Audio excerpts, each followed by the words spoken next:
see Angel? I did. I said hello.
Do you think you could close the doors?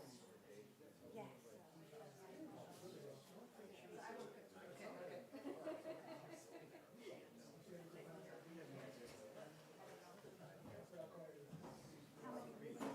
You know, when we were like, oh, I see what you mean, yeah, that's what we are. I'm kind of in the beach I'm going next and around. Thank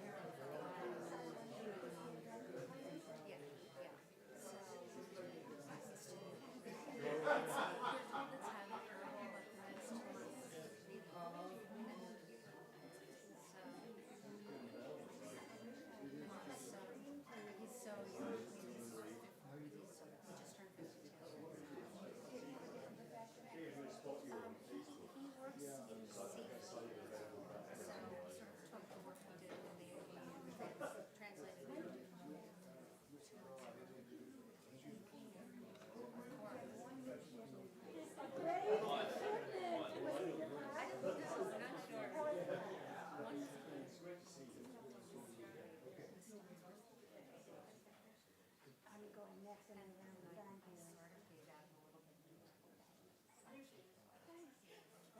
Soften yours for me. Welcome, welcome to Poets in the Conversation Room. I am Grace Cavalieri, and this series is co-sponsored by Annapolis Home Magazine. My co-host today cannot be here because of a family emergency, Kimberly, but she'll be with us next month. We are so grateful to St. John's College of Annapolis for giving us a room in their house for this important conversation with poetry that goes on and on. President Susie Powman is here, and we are so thankful for her support.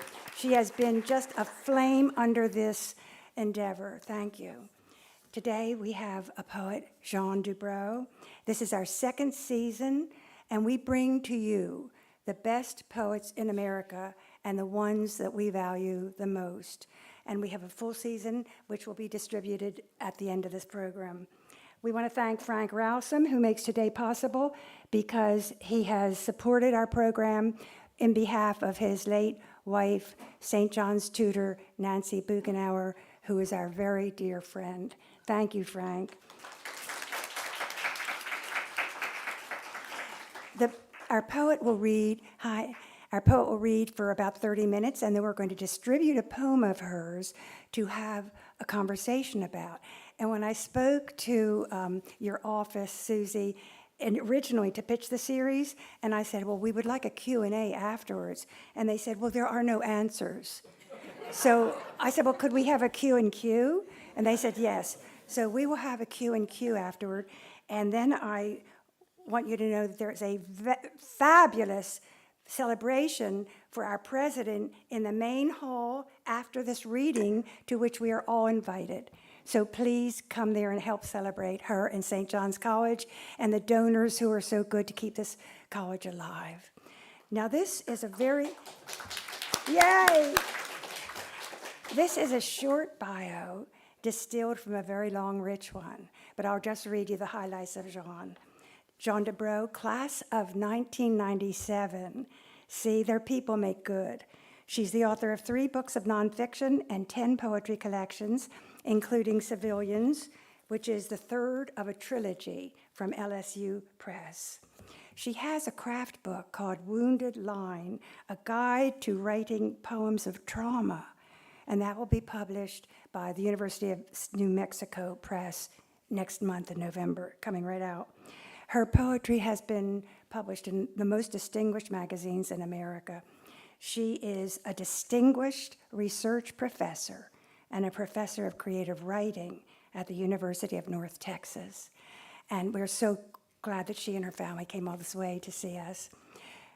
As for her poetry, well, war is horrific, and the idea of war is horrific, and all the poet can do is hold it up to the light and frame it and fill it with the most elegant words they can think of, set it to music, mythologize it, and make it beautiful.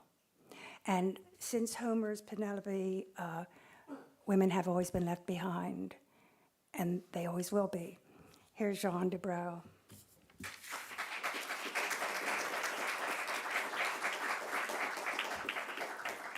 Thank you so much, Grace, and thank you everyone for being here today. It's been about 10 years since I was last on this campus, so it's a delight to be back and to see St. John's just looking so beautiful. So I'm going to be reading today from 3 collections that are part of a trilogy that I accidentally wrote. My husband, Jeremy, also graduated from St. John's in 1997. We were in lab and in language together. And I think in particular, we fell in love in Mr. Burke's language class over Baudelaire. And after we graduated from St. John's, we, about a year after that, had a very tragic breakup. And then for the next 8 years, Jeremy pursued me, trying to woo me back. And by the time we got back together, Jeremy was several years into a career in the Navy. And he was in the Navy for about 20 years. And early on in our marriage, around 2005, it was a different time, as you'll all remember. We were in 2 wars in Iraq and Afghanistan, and the U.S. military didn't know what to do with all the holes that essentially they needed to plug with personnel. And so it looked like my husband was going to be sent on what's called an individual augmentation, a program that no longer exists.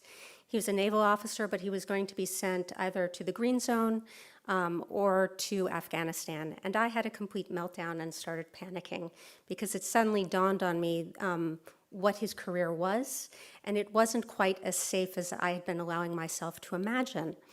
And so that was how I started to write the poems that eventually became Stateside, which came out in 2010. And Stateside looks at the before, during, and after of a deployment, but it's very much informed by the classics.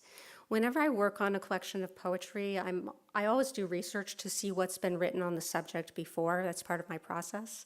And so I was interested to know what had we seen of the military wife before in literature. And there were very few examples, the primary one being Penelope in the Odyssey. And as I like to say, well, that's kind of an old book. And so it felt time to update the subject and to bring Penelope into the 21st century. But I'm actually going to start with a poem that isn't about the classics. It's called Against War Movies, and it's a sonnet. I see my husband shooting in platoon, and there he is again in MASH. How weird to hear him talk like Hawkeye Pierce. And soon I spot him everywhere, his body smeared with mud, his face bloodied. He's now the star of every ship, blockade, and battle scene. The Fighting 69th, A Bridge Too Far, Three Kings, Das Boot, and Stalag 17. In Stalingrad, he's killed, and then he's killed in Midway and a few good men. He's burned or gassed, he's shot between the eyes, or shoots himself when he comes home again. Each movie is a training exercise, a scenario for how my husband dies.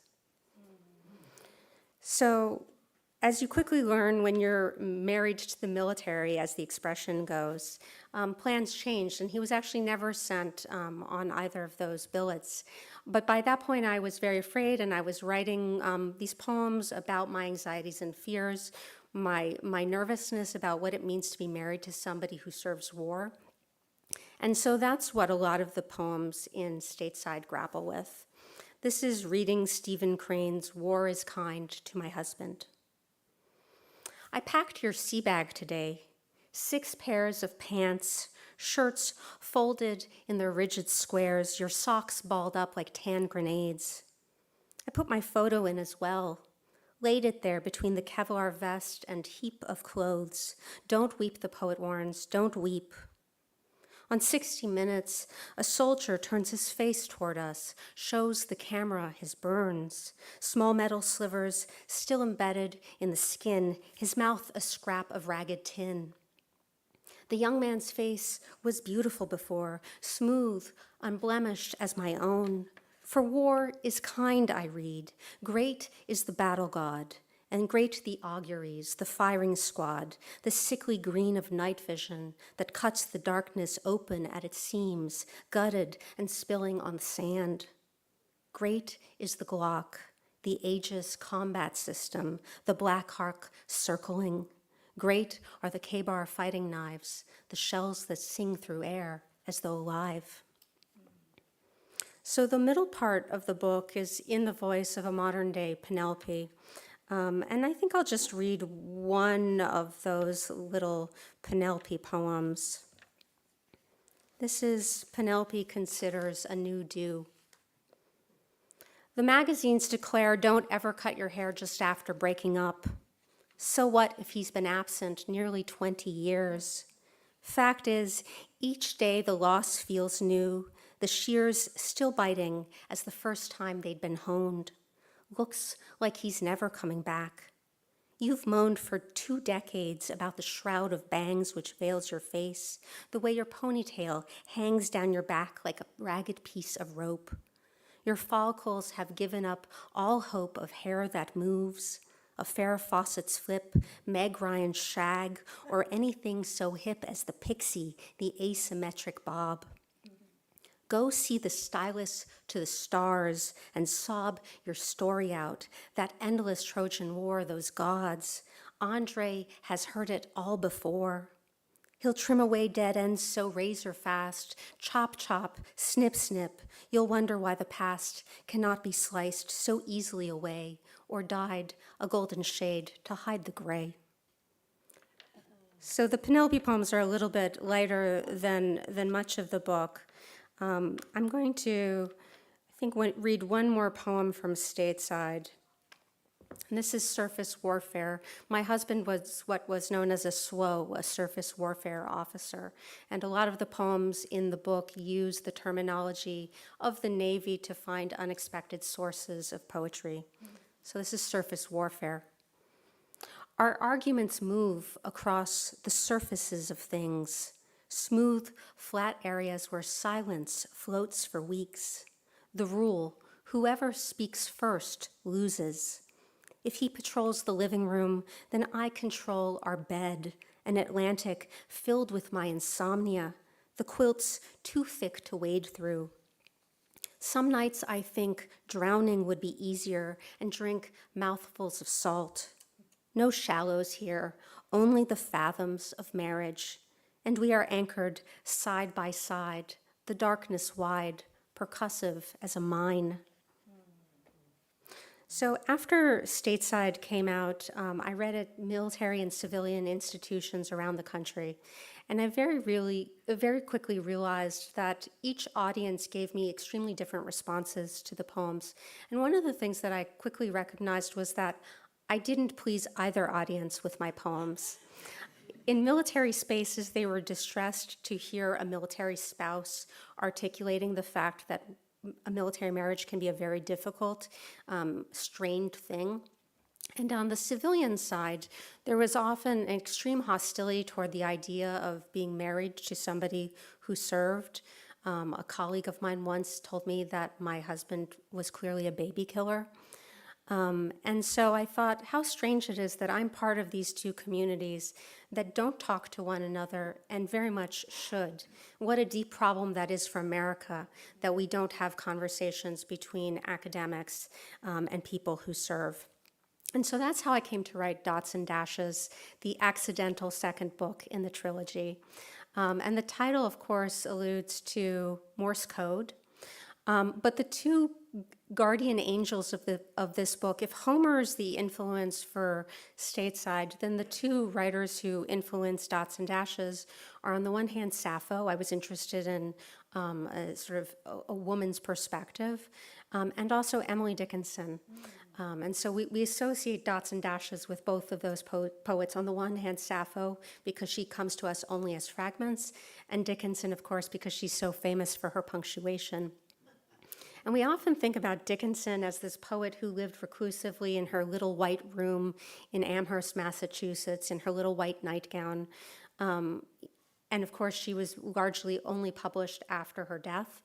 And so we think of her as a kind of domestic, reclusive poet, but she's also a war poet. She wrote extensively about the Civil War, too.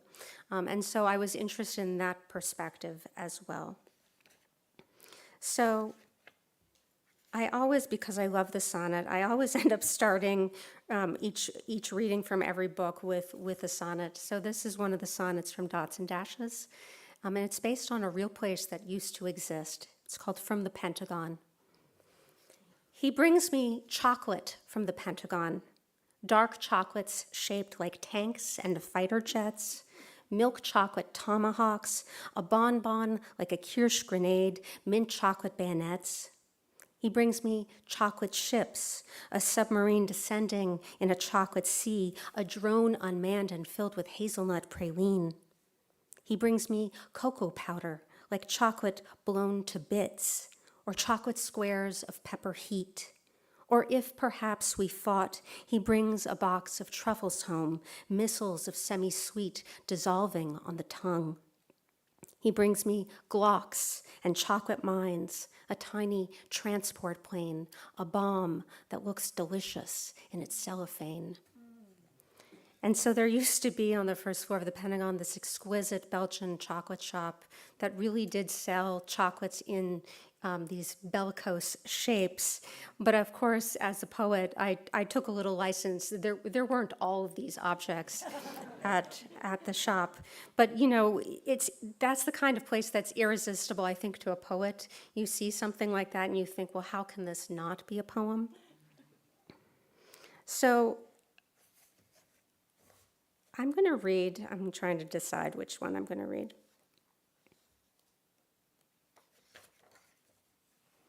Oh, actually, I'll read another sonnet. This one is inspired by a letter that George Washington sent to his brother in 1754. And the title of the poem is Something Charming. Years later, the president explained, "If I said so, it was when I was young." At 22, his joy was unrestrained, so this was war. And though the shots had sung for him, the hollering of cannons fired, the quavering of lead as it shrieked by, well, soon the singing stopped, or he grew tired of the tune. He watched his soldiers die. At Valley Forge, he wrote about the men, naked and starving as they are, their feet gone bloody in the awful snow. Again, he asked for blankets, shoes. Again, the sleet fell everywhere, uncharming in its sound, those frozen, stinging voices all around. So Washington did famously say that there was something charming in the sound of the bullets whizzing by when he was a very young soldier, and years later, of course, he regretted it.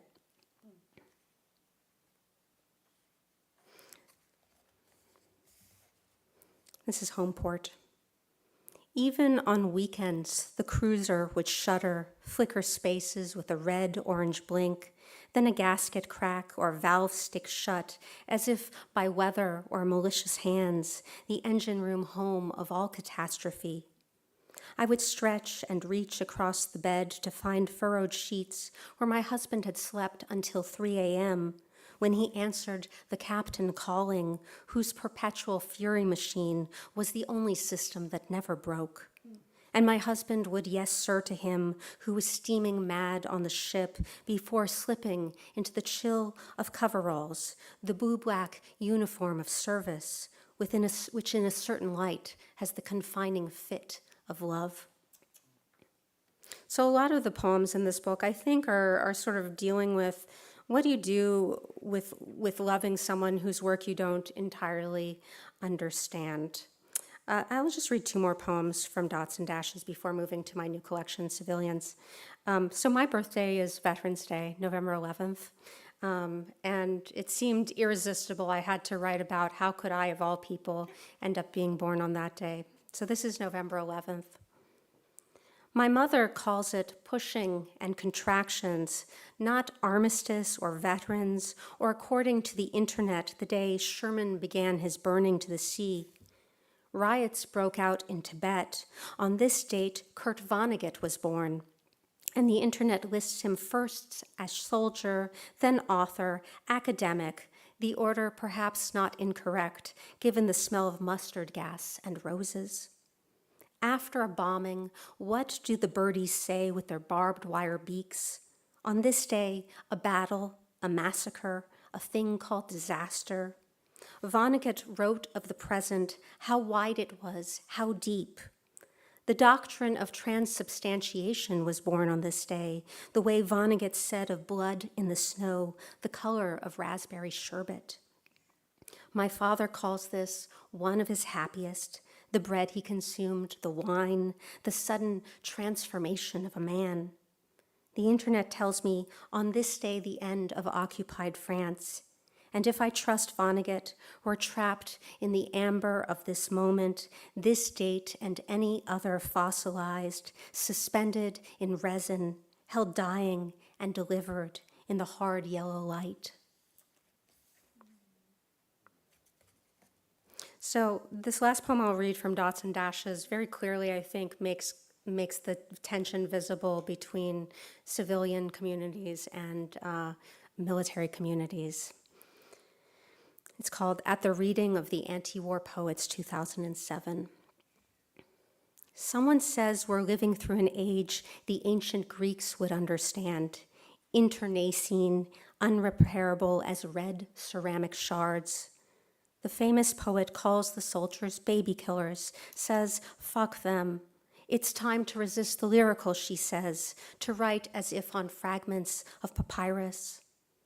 In all the poems, everyone is marching to protest some piece of news among the monuments.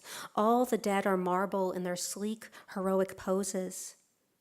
I think of the summer we drove the famous poet to the airport, my husband out of uniform, but undisguised, not like Odysseus returning as a beggar to his home.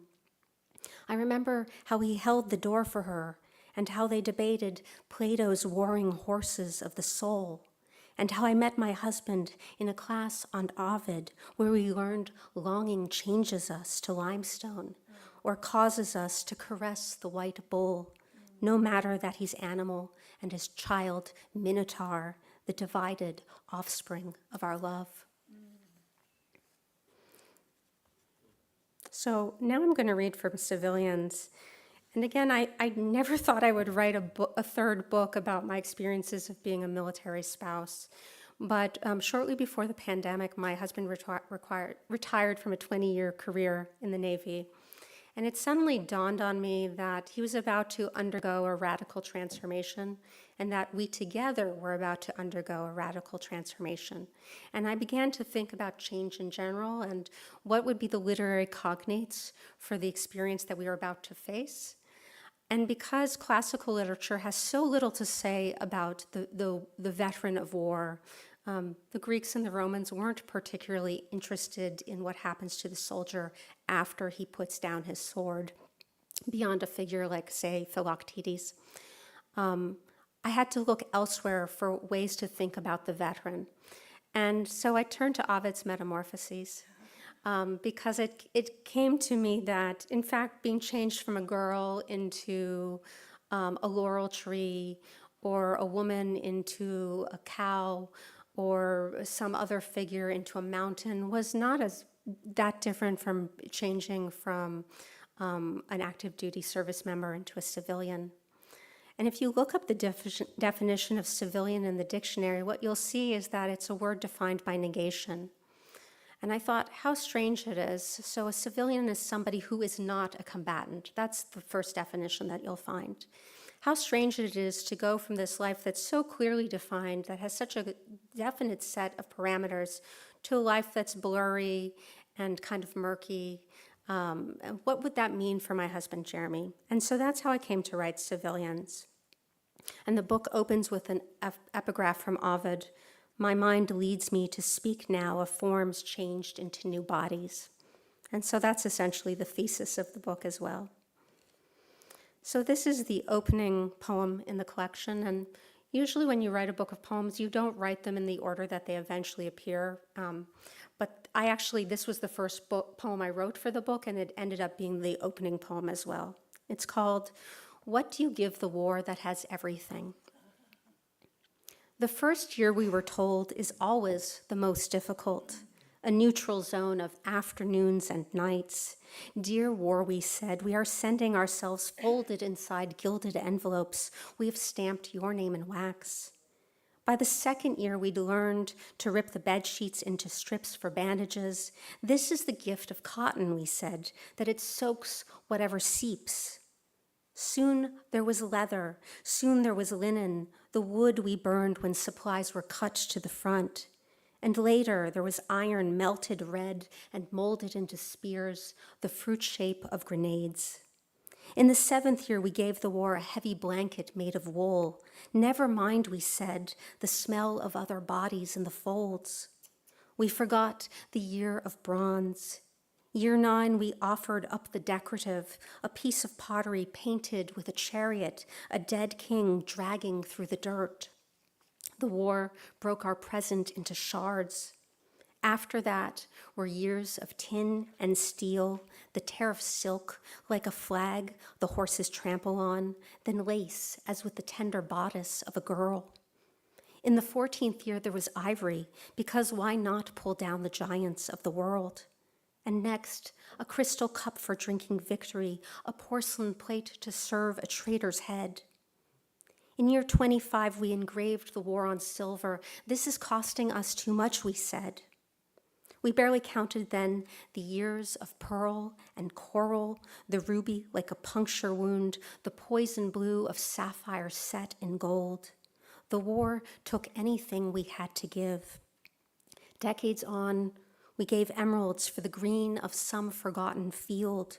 We gave the war a diamond to honor its cleave and glittering, its dreadful way of capturing the light.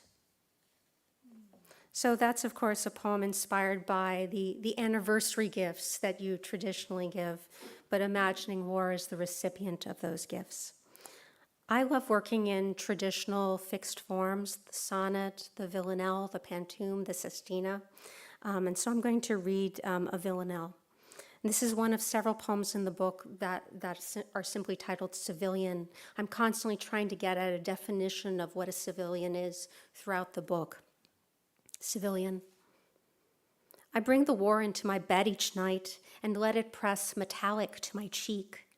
I barely move beneath the trembling light that it emits, a semaphore both bright and shadowy, its messages oblique. I bring a war into my bed. Each night it floats across the sheets toward me, despite the little swells of fear I seldom speak. I barely move beneath the trembling light, the bite of sea salt on my lips, the slight unnerving sound of waves, the anchor's creak. I bring his war into my bed each night, anticipate its sonar ping, invite its touch. I know the heat its missiles seek. I barely move. Beneath the trembling light, I am the target in the line of sight. I am a shore toward which the cruisers streak. I bring our war into my bed each night and barely move beneath its trembling light. So the villanelle is a form that comes to English through the French, through the troubadours. And early on, the villanelle was not a defined form, but by the 19th century, it had been codified into that repeating, interlocking set of rhymes and those refrains. This is epic war poem. What else but a soldier raging by his shield? What else but the dutiful? What else but a battle muraled on a wall, and Troy a piece of artifice to gaze upon? What else but the voice a garment shredded in its grief? What else but ash? What else but men on wooden ships for centuries? Their keening is an arrow to the throat. What else but kings? What else but the trebuchet of years? What else but sawbuck fences leaning near a field? What else but America?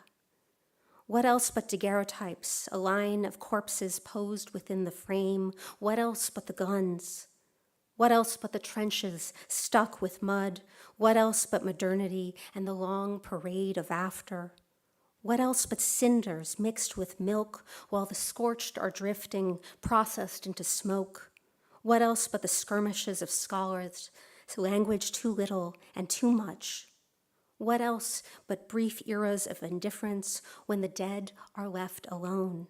What else but the forged and hammered thing of poetry, all the failures of our making? What else but the litany of bombs?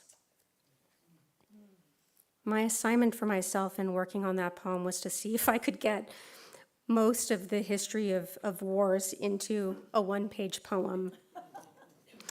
So the middle section of the book, which I'm not going to read from, is a retelling of Ovid's Metamorphoses. So it's a poem in 15 parts where my husband is sort of envisioned in each section as enduring some kind of transformation. One of the things that I love to write about in these books are small artifacts of war, to try to discover the poetry that's secretly buried inside of them through their stories. So this is a sonnet about one of those artifacts. The trench whistles that were used during the First World War, originally they were bobbies whistles, so policemen's whistles, and the officers would blow on them to tell the men when it was time to go over the top and out into the horrors of no man's land. Trench whistle. I call my dogs with it, a blast of sound that summons them from far across the grass. And they come running at the trill, each hound a blur of lead-gray fur, a yipping mass. They only know the pleasures of the lawn, the clovered fragrances. This cry I make is like a strident bird that's quickly gone, the branch now bare, the air that seems to shake with what was there before. They can't conceive this whistle mobilized whole companies of men. Its voice was sharp enough to cleave the clamor of the front, the batteries of mortar rounds. I call, and each dog runs, unhunted by the terror of the guns. So I like that an object like that can hold such history and yet appear so innocuous at the same time. To my dogs, it's just the sound of an odd sound that summons them. This next poem gave the cover its beautiful purple. It's called Tyrian Purple, which was a very expensive dye to produce. It was produced by boiling the shells of mollusks. And it was so expensive and time-consuming, and the dye was so durable that it was only used for royalty. And that's why we associate purple with royal figures and wealth. Tyrian Purple.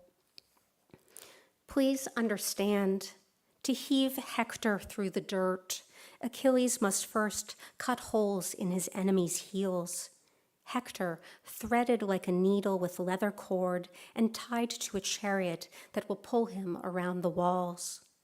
Imagine a body strong enough to be strung like this. Imagine such stitching is an art, and we call it battle. Andromache deep in the palace is weaving a cloak on a wide loom, wool like the amethyst shadows beneath her eyes, that vivid sleeplessness. She's tacking flowers to the fabric when she hears the weeping everywhere in Troy. The bobbin unspools from her fingers because the warp is a place of order and death the cutting shears. Who can blame Andromache if she sits at the loom for hours, rectangular world where nothing extends beyond the cloth's perimeter? At this point in the war, everyone has lost the thread of narrative. Any reason past armor and the carrion birds with their beaks like sharpened secateurs. Who wouldn't want to take up some craft, pottery perhaps, or painted scenes on funerary stones? Don't hands need occupation when the city is besieged? Probably a reader believes it frivolous. These fibers dyed the plum of galaxies, all that great oppressive sky, and the murdered looking down from their fixed constellations. Even a wife must find a pastime. It's late in our history to condemn the way people spin out a war, if they twist the days like fibers on a spindle. Imperial purple, purple of bruised loyalties, unfadable purple that stains the maker's skin. So I think that's a poem about me and what it means to write about war for so many years and to ask, how have my fingers been stained by all this contact? And this next poem is sort of more explicitly, I think, addressing the ways in which these poems have touched me and my husband. Pygmalion and Galatea. You could say that for decades I have carved him into life. First heat overtaking the ivory chill of his torso, then the rest down to his bruised arches. I am like the sculptor who loves the chisel's edge and the hammer that splits a tusk in two, any tool that requires inquisitive hands. I keep chipping away to find the body. According to the old story, I should be naked on the plinth, bent slightly back to accept the artist kiss. But I prefer reversals. In this version of the myth, I etch his face with a beard and a tired groove in his forehead. I add a map of scars to his palm. No doubt it's easier to lift the mallet than to be the one hewn from bone. There is a knock of being seen. Another's gaze can split the self like a wedge. You could say we're both a little weary now. He's ready to climb down from the pedestal, recover feeling in his legs, and I have breathed the scattered dust of him for years. I'm just going to read 3 more poems. As for Penelope. After her husband reveals himself, the divine costume dropping away like rocks that tumble from a hillside, she finds his face is a rough slab, but still familiar to the touch. That first evening, intimacy is easy. The couple remembers the way to their bed. A goddess delays the ending of night for hours, the whole island held unmoving, so that the reunion stretches like a lush vine over a wall. We know this moment. We read it together when we were 20. As far from our younger selves now as a king trying to return to Ithaca. At this point in the story, most of the suitors are dead, her husband having bent back the bow as though it were a body arched in pleasure. It's simple for us to make metaphors that tie murder to desire, the gasp of the dying, the penetrative spear.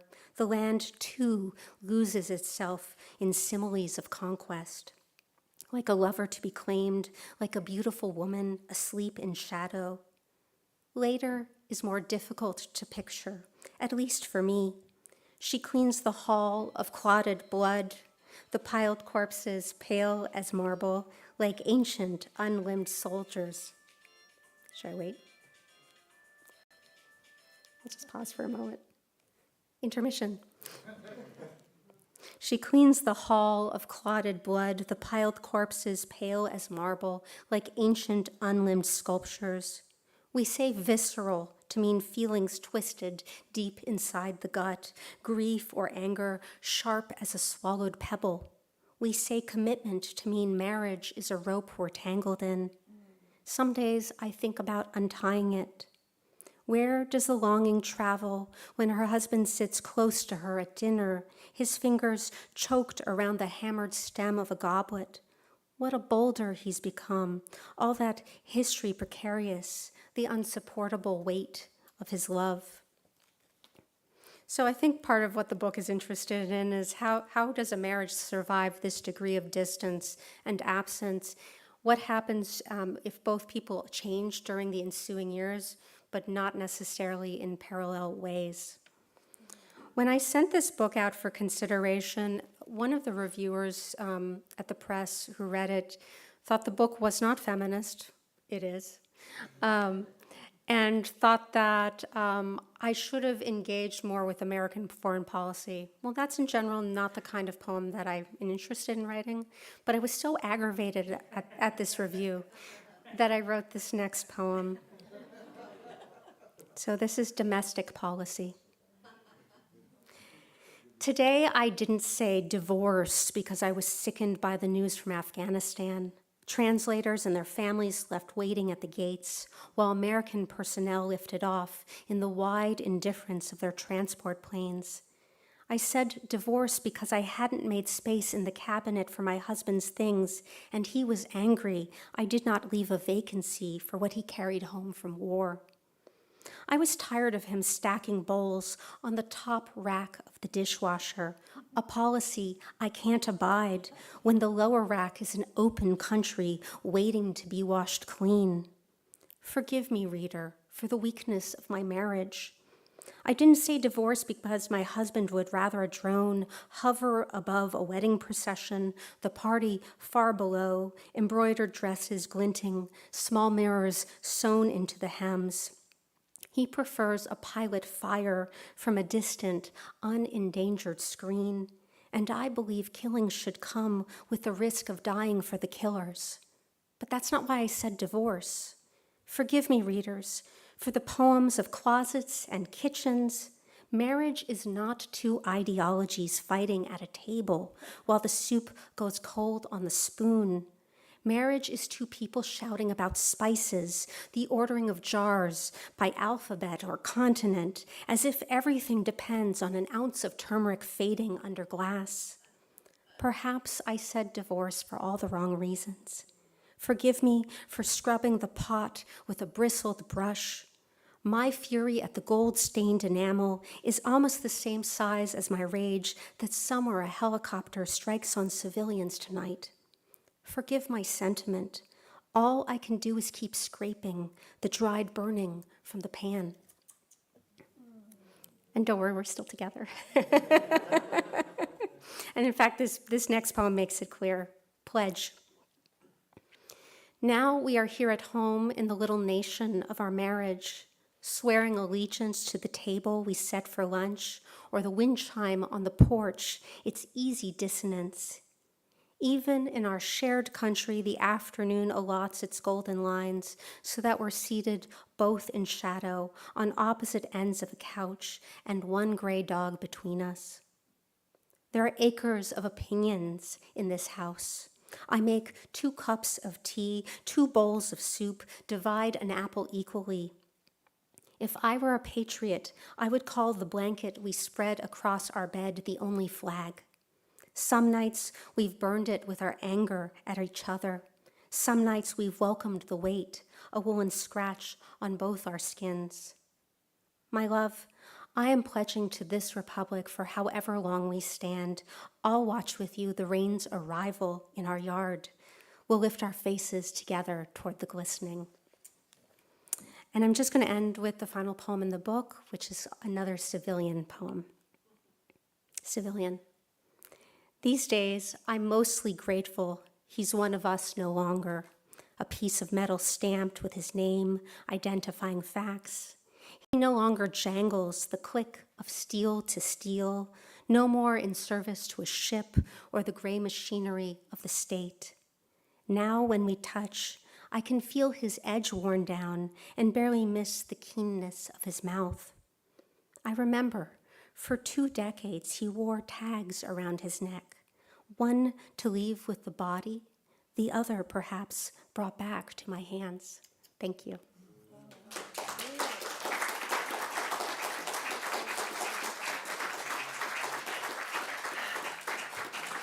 That is so beautiful. what Kimberly and I loved about her work was that she knows the antecedents of poetry. She honors them with a poem so well made. So we are going to distribute a poem and ask you just to keep your questions to the text on the paper, if you will. And it is on both sides of the paper, and she's here to answer your questions, although there are no answers. So, I think we're going around the room right now.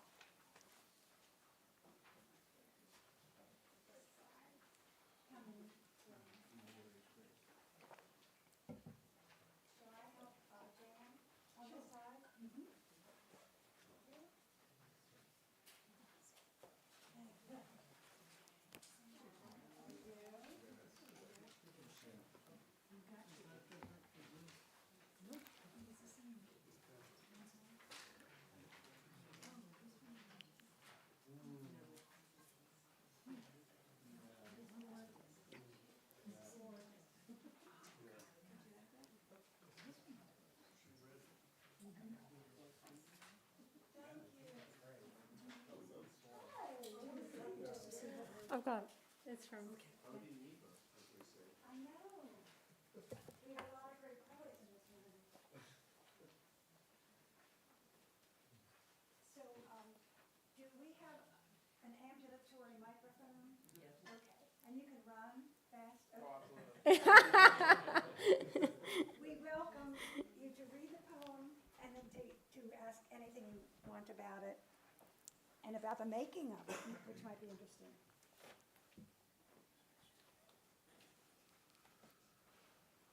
I'll ask a first question.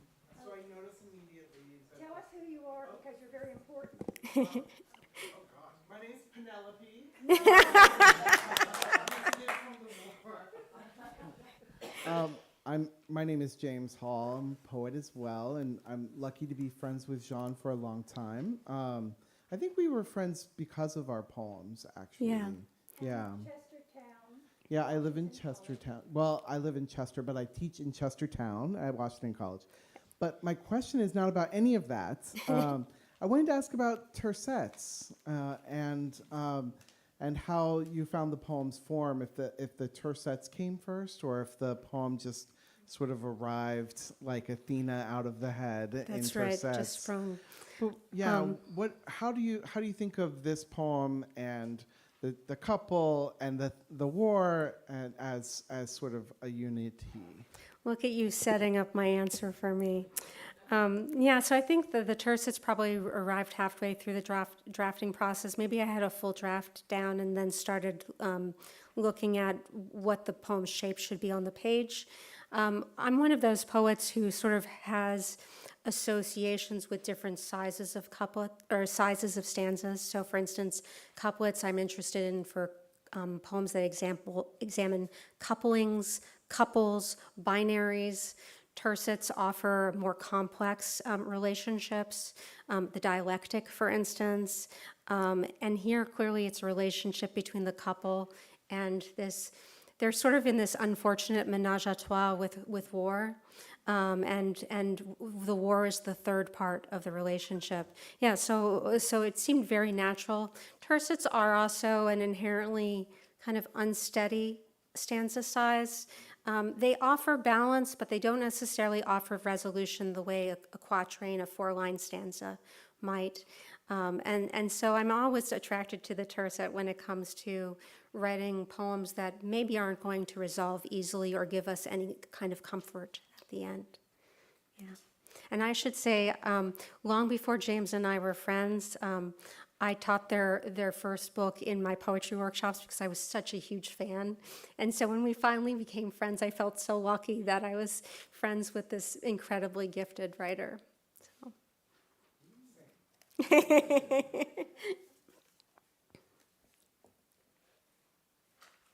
Sandy Cohen, poet herself.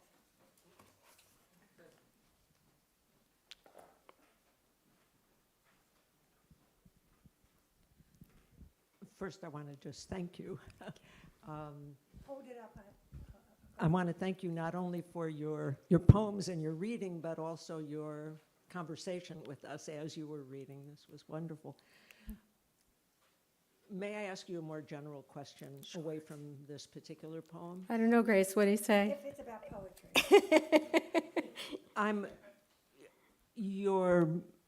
It strikes me here that your muse is so overwhelmingly powerful in terms of your husband's service Yeah. and your service to his service. I'm just curious, since this is all I know of your work, Yeah.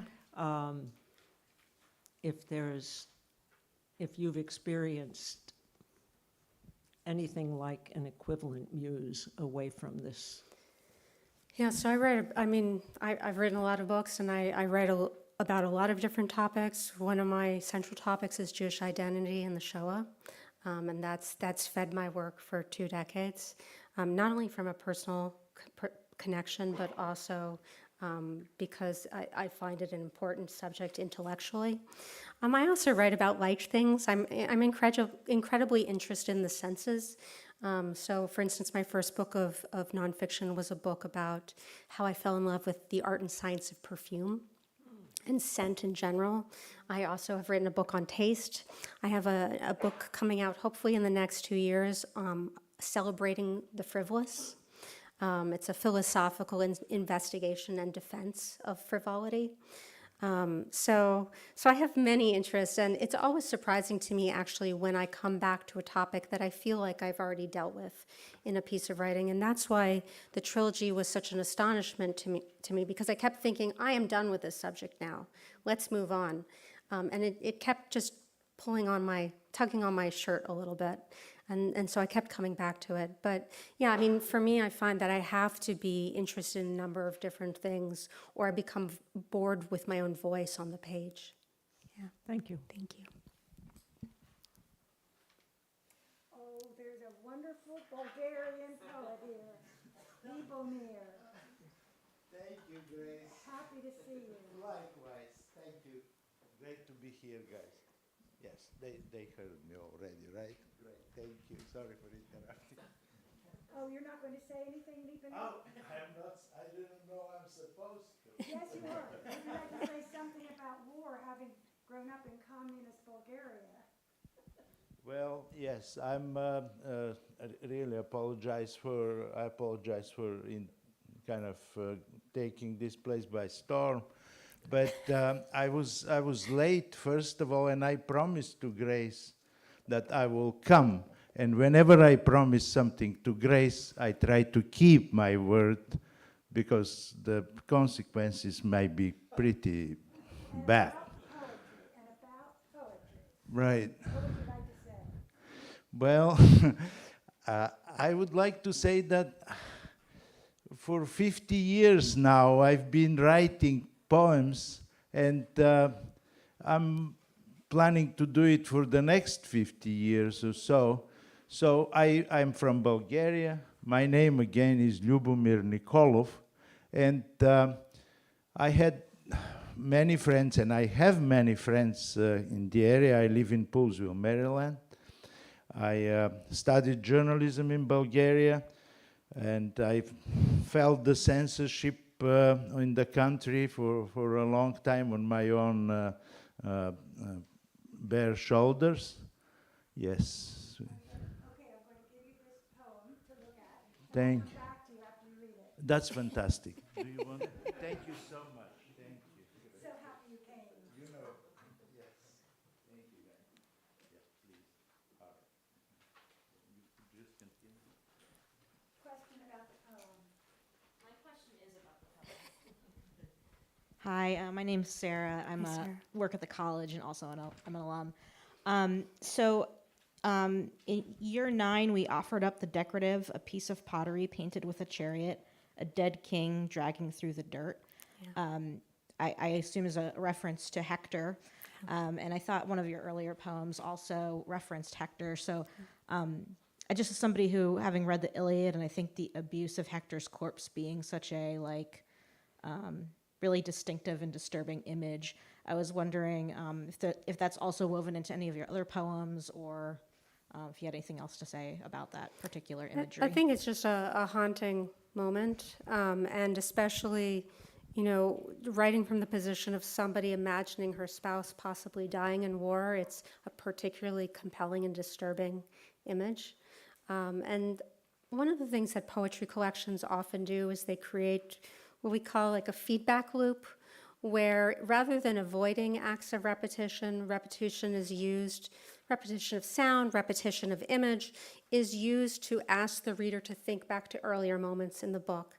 So although the Tyrian Purple poem appears near the end, I'm hoping that somebody would remember the opening poem of the book and sort of want to go back and think about that opening poem, perhaps with greater context once they've read later poems. Yeah, so that kind of repetition is very intentional, because you want the reader to start thinking about the ways in which the book is not only in conversation with the reader and with its subject, but also, strangely, with itself, too. Yeah, thank you. That's a great question. Thank you very much for all that you've shared. You made a statement about the military and the civilians having a conversation. Yeah.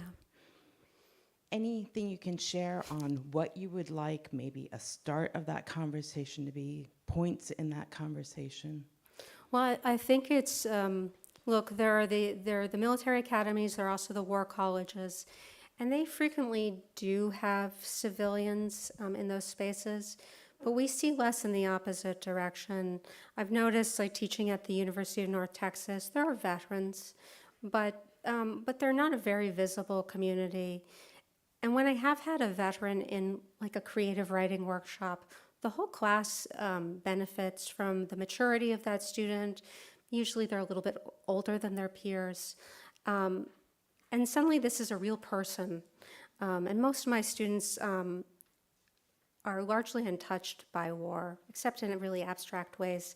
And so for them to encounter a veteran in the classroom is really helpful, even though I don't ever want to say a student's function should serve to instruct others. But it's valuable for them to encounter veterans and see that these are real people. These are not monsters. These are people doing an important job. And so I think that's actually the beginning, is just to ensure that there's more conversation in these different kinds of academic spaces. And I would just implore both sides to not reduce the other side to a caricature, because that's when the ability to actually engage in dialogue ceases. Yeah, that's a very warm, fuzzy answer, but I'm sure there are actual people out there right now at think tanks trying to figure out how to make these kinds of exchanges happen. One of my spiels that I always give to students when I go and talk about these books is that one of the consequences of the end of the draft following the Vietnam War is that it became less and less common that veterans returning from wars were then reintroduced into academic spaces on things such as the GI Bill. So we have whole generations of American writers. I'm thinking of people like Philip Roth, for instance, who came home from service in World War II, went back to school, and then started writing the great American novels. And we don't have that same kind of pipeline anymore. So ordinary conversations in literature where war is a kind of basic backdrop to many of the narratives is no longer a given the way it was 2 generations ago. And so I'm not advocating for the draft at all. I'm just saying this is a consequence of the loss of the draft, is that there's less integration than there used to be, especially in artistic spaces.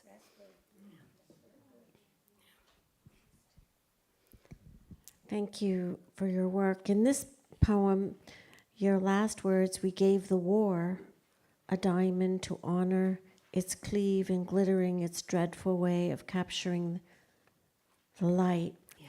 So I wanted to ask, it seems like you invest both in the incidents and in the crisis being the war. Yeah. And yet, do you think about your when you're writing this poem in progression, or is it more incidental? You're saying like a narrative progression, or yeah, I think there's a cascading a series of losses in the poem, in part because each gift, the later on you go in a marriage, is supposed to be more valuable. And so there's that line in the poem, "This is costing us too much," we said.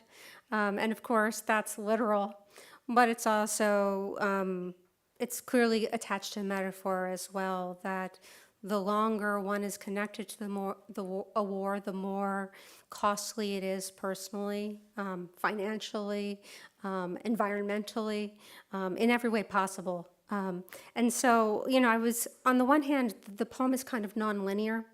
I'm sort of jumping around. There are references to the Civil War, there's references to the Bible, there's references to the ancient Greeks, there's references to the 20th century. And so that bit is nonlinear, but then the essential frame of the poem is linear in terms of these different ears. And so that allows the poem to move in a kind of logical way, but also in an associative manner at the same time. So it's doing two things at once, rhetorically. Yeah. Thank you. Hi. Hi. So then kind of going off of that question, I'm curious to know, since the gifts, of course, go in order, were there any gifts, like were you able to kind of write it in that order and they were easier to come by, or did you kind of go between, and were there symbols that were easier to think of to align with each gift? Very unusually, I did write this poem. Thank you, Lauren. This is my sister-in-law. Love you. Love you. The poem was written chronologically, but there was a very funny thing that happened, which was that I forgot one of the years. And that's how we end up with a line in the poem like, where I actually say that I forgot, I think it was iron or one of the objects. Bronze, yeah, I forgot bronze, and then I was going back, double checking the poem against the Hallmark webpage where all the anniversary gifts were listed. And I thought, wait a moment, I've left one out here, and it's an especially belligerent feeling one. But this poem was, for me, a present.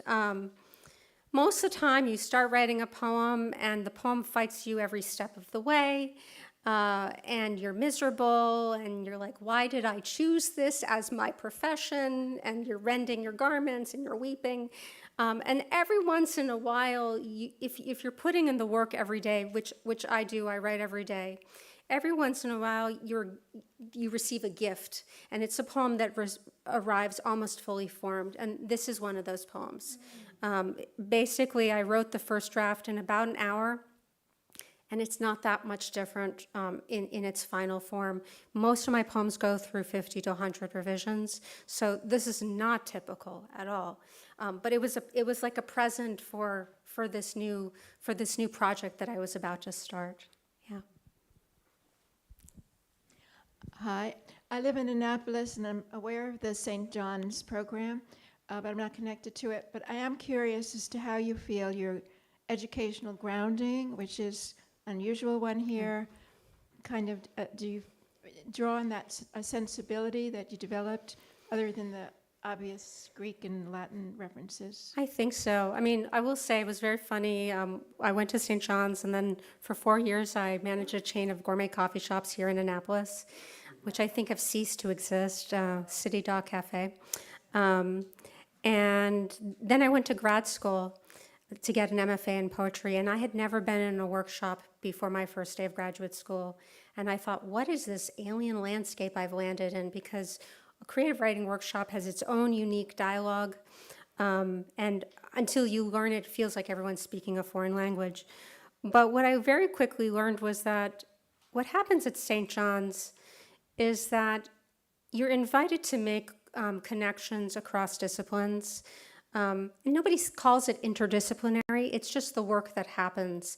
So you're studying Euclid, and you're reading the Greeks, and maybe you're singing a piece of music right in this very room, and you start to have these conversations at lunch that invite you to think about the relationships between these texts that you all are sharing.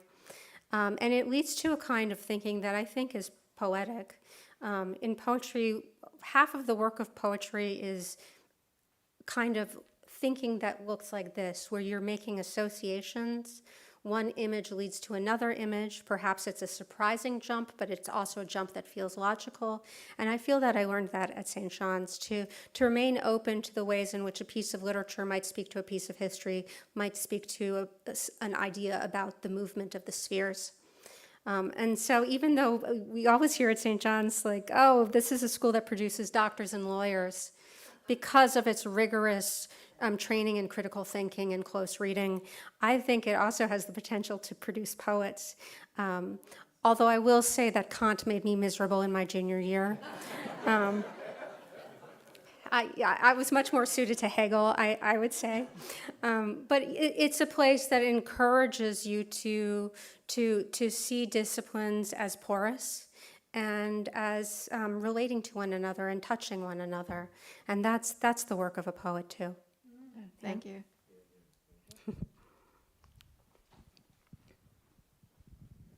I'm a Johnny. And I was a student of Mr. Bell, Me too. but he would only do Wallace in the evenings. And I could never get him to do anything else, although I did a science class.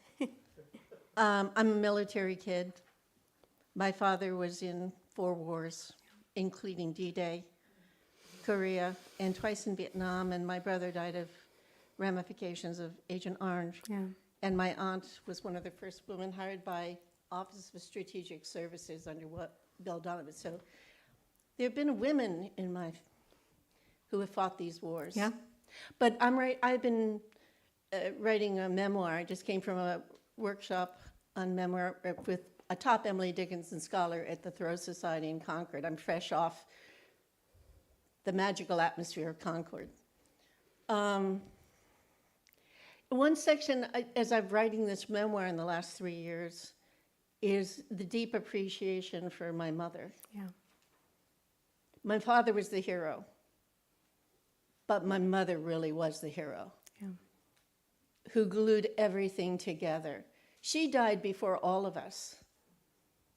And so I'm grateful for you to have put some of this into words, and it will help me fill in the particulars Thank you. of mine to appreciate her strength. Now, my aunt was already a big shot. So my mother was raised in the 50s, to be a good housewife, and she was going to be an artist. But she was the artist. She made it possible for me to be, and my brother to do what he needed to be. So this is a story that needs to be out in a particular way. I always say there's lots of quantity in males' voices, but there's quality in women's voices of the 3 or 4 that have been passed down through posterity. And it doesn't matter the quantity, it matters the quality. And look at Emily Dickinson and look at Sappho. Yeah. This is great quality. And anyway, we're on our way. And thank you for expressing this part of a story that I haven't heard before, and I'm very grateful. Thank you. And I should say I'm part of a generation finally where women are being given more of a literary platform. Because I think one of the important things to understand is women have always been written about in relation to war, but usually not in literature. So I think of books like Chicken Soup for the Military Wife's Soul. That's not where the women's perspective needs to be articulated. Often we only take an experience seriously once it's treated in serious literature. And so in the last 20 years, you've seen, a number of military spouses writing novels, memoirs, a few collections of poetry about these experiences. And it's very interesting because the soldier is treated like a hero and the spouse or the family members are treated sort of as these appendages. And so I think there's still a lot of room for more in the conversation. And Dickinson, my tutor, broke that mold about her being the little That's nun right. and she introduced me into Anthony Rich's essay. Yeah. She was like one of the few women invited 30, 40 years ago to a conference where there were 3 women and the rest were men. So I'm fortunate to have had her influence. And anyway, we're still breaking these images, and I'm grateful for you again Thank you. to be have been with my tutor for 3 days and hearing her voice again, and then hearing it again, and it's a real sign to me to keep going. That's right. In this this way. Any other questions? I want to ask a question myself. This is very quick. So as a military child, I more remember the experiences of my dad after his service. Yeah. How much of your thoughts on your husband or your relationship after his service, how much of that seeps into your poetry about him in the service? Well, I mean, the civilians is entirely about that question of, like, what does it mean to put aside a life of uniforms and uniformity, and what are you left with? I grew up peripatetically as well. My parents were not in the military, but they were U.S. Foreign Service officers. And so I grew up all over the world. And I think it's inevitable that those kinds of unusual experiences shape the entire family. It's inevitable. No matter how much you try to partition off the work from the family, it seeps in. Yeah.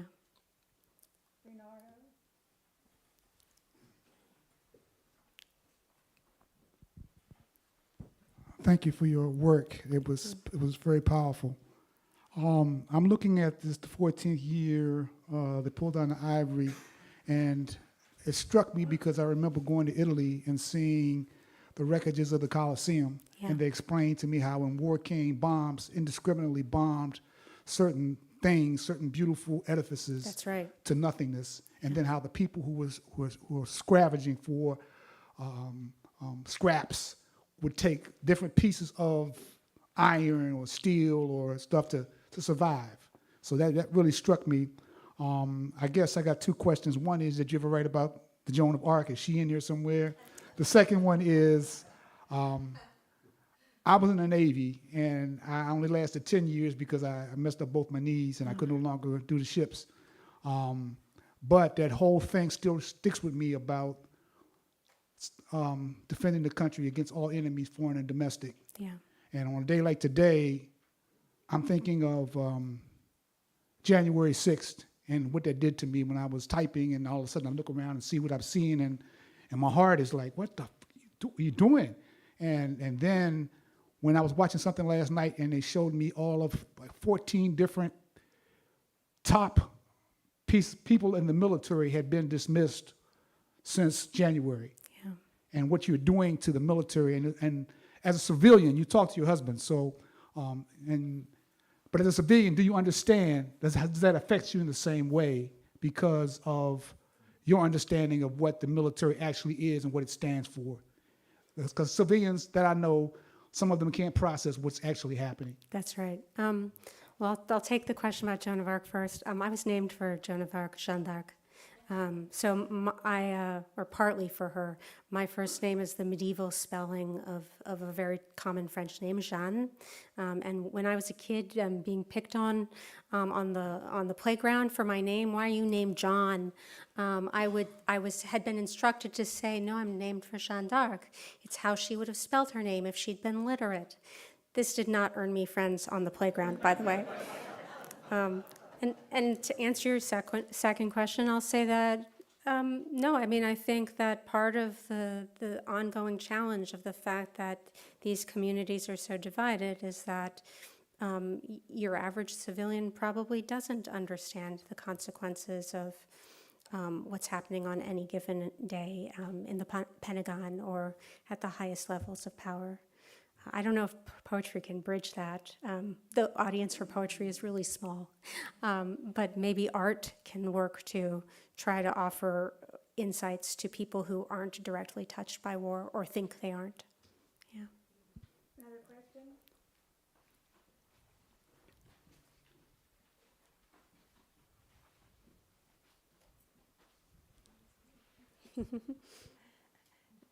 Thank you for giving us words, just for some of us who don't have as much exposure to both sides. Yeah. So that was, you fleshed out Penelope's story a little bit for us. Thank you. Thank you. And then one question, in giving War the diamond, Yeah. and you mentioned your fingers became then stained with the Tyrian purple. Yeah.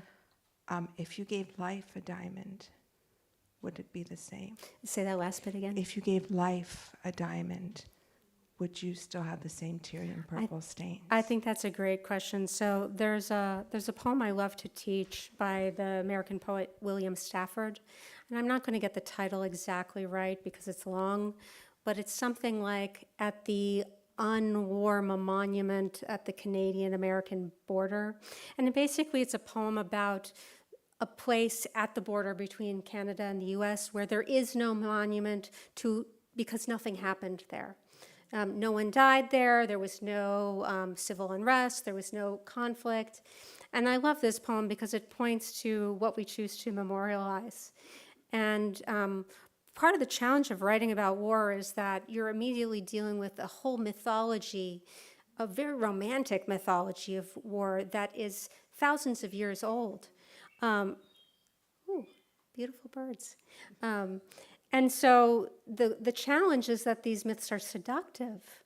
Otherwise, we wouldn't keep falling for them. And so the poems have to acknowledge the myths and then grapple with them and even acknowledge how they seduce. And so I think that's also what this opening poem is doing. It's bringing together Eros and Thanatos the way the poem about the chocolate at the Pentagon does. That death and desire collide. And this is one of the challenges of dealing with a marriage that is also marriage to the military.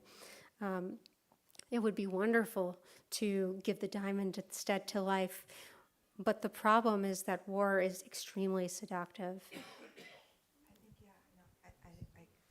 I absolutely agree. I think I was just thinking that it's almost the same Yeah. because within enveloped in life is the same. Everything you read about Yeah. can be applied. You know that. Yeah, thank you. There's a great book by Chris Hedges, a journalist who served in a lot of combat zones, called War is a Force That Gives Us Meaning. And essentially the thesis of his book is that for people who become enmeshed in war, it can become almost an addictive experience. And he's looking at like people fighting in in former Yugoslavia, in parts of Africa. He's speaking as a journalist who went to combat zones about his own growing addiction to this sort of work. And I think that's another way of understanding the seductive myths of war and why they continue to hold such sway over us. Sorry. So it's along the same lines. I was struck by the end of the first tercet, Dear War, Yeah. right, and that whole thought. And I guess I was wondering, for you as the spouse, was there also a kind of seduction for you in the myths of the war, right? Or is this simply? I don't know. I was trying to get the feel. It doesn't feel bitter purely to me. It's more resigned, I think. Yeah. But yeah, was that part of your experience too, or simply not? No, I mean, I think I was always a realist. We would go to things like the Marines' birthday ball, where everybody dresses up, people look very beautiful. And if there's a setting in which you're going to be seduced by war, it would be this one where people are wearing their most beautiful uniforms and all the women are, wearing these fabulous dresses. And I mean, I think I was the badly behaved toddler in the room, to be frank, because I'd be sort of looking at this with a critical eye. Also, I grew up in spaces that were defined by ritual. I mean, diplomacy is a world of ritual and event. And so I think I sort of was built to look at these things with a little bit of detachment and cynicism. And also because I met Jeremy at a time when he had long hair and wore tie-dye and Birkenstocks, and we hung out on the quad, right? So I could always see that version of him, as well as the guy who looked pretty handsome in his uniform. Yeah, good question. Which one is Jeremy? Jeremy's my husband. Oh, he's back in Denton, Texas, taking of our Bedlington Terrier, Lola. So somebody has to take care of this very demanding dog. If there are no more questions, then we invite you to a festivity in the main hall and an event that we are all invited to. And there will be food and talk, and we can continue this conversation. And we will be with the president, Susie Paulman, who is so kind to give us a room in her house. Thank you for coming. I'll see you right outside that door. There's a book signing first, and that is to your